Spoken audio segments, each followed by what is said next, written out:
greet you all saints in the wonderful name of Jesus. This is day 213 of our Bible plan reading, and today I'm going to be taking you through the book of Isaiah, chapters 18 all the way through chapters 22. Now, if we start with the first chapter of the book, which is chapter 18, this is the prophecy that was given by Isaiah during the days of Hezekiah, and that can be found in 2 Kings chapters 19 and 20. So the king of Ethiopia heard that the Assyrians, a great army, was marching towards them, and he sent messengers out through the Nile to actually go ask for an alliance from the neighboring countries. And this is where the messengers went through to ask Judea to actually come and join as an alliance. But Isaiah told the messengers to return home because Judea needed only God's help to repel the Assyrians. You know, he also told them that Assyria will be destroyed at the proper time. If we move on to chapter 19, chapter 19, it's all about the people of Egypt, who we know those are God's people who were enslaved for more than 400 years. That can be found in Exodus 1, and they were hated, by the people of Israel, but then to our surprise, the very same people in Judea, they were considering having an alliance with Egypt against Assyria. Now, this is where the prophecy comes in, where Isaiah warned them against this alliance, because God will destroy Assyria in his time. That can be found in 2 Kings chapters 18, verses 17. And then if we move on to chapters 20, this is where God is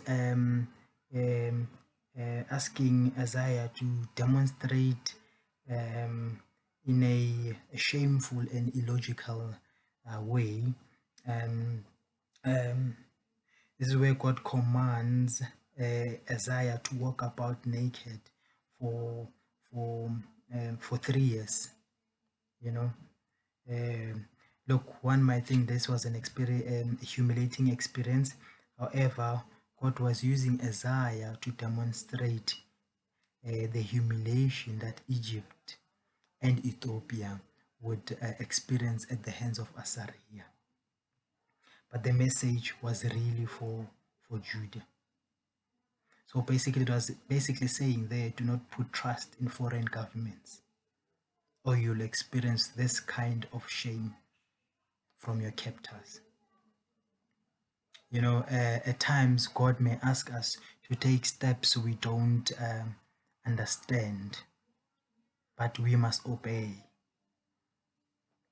God in complete faith, for he will never ask us to do something wrong.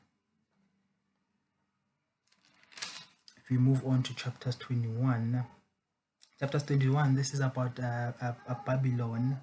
You must remember, Babylon was not only a great and powerful city, it was also filled with sin, idolatry, prostitution, witchcraft, and Babylon was and remains a symbol of all that stands against God.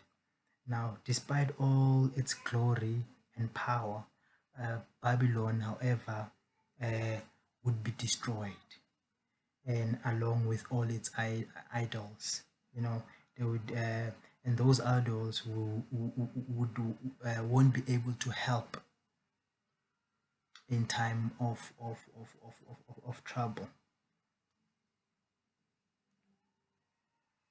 And also, Edom had been a constant enemy of God's people.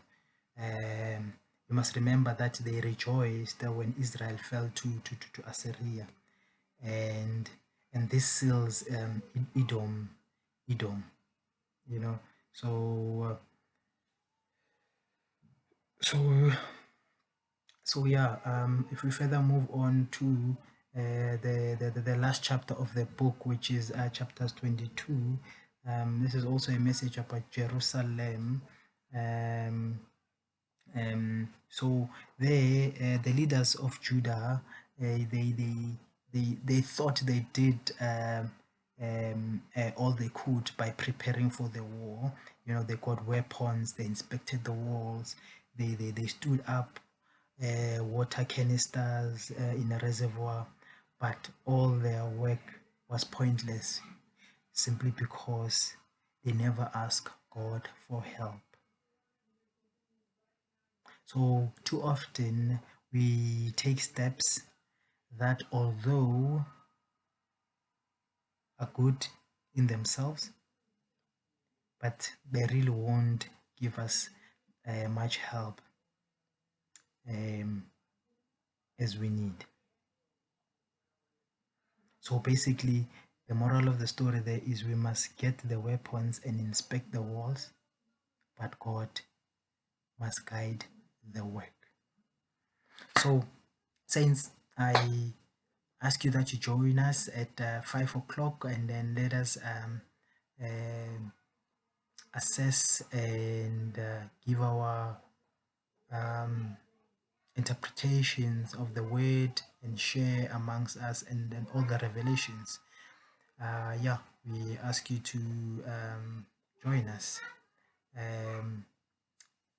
Thank you for your time, and I thank you.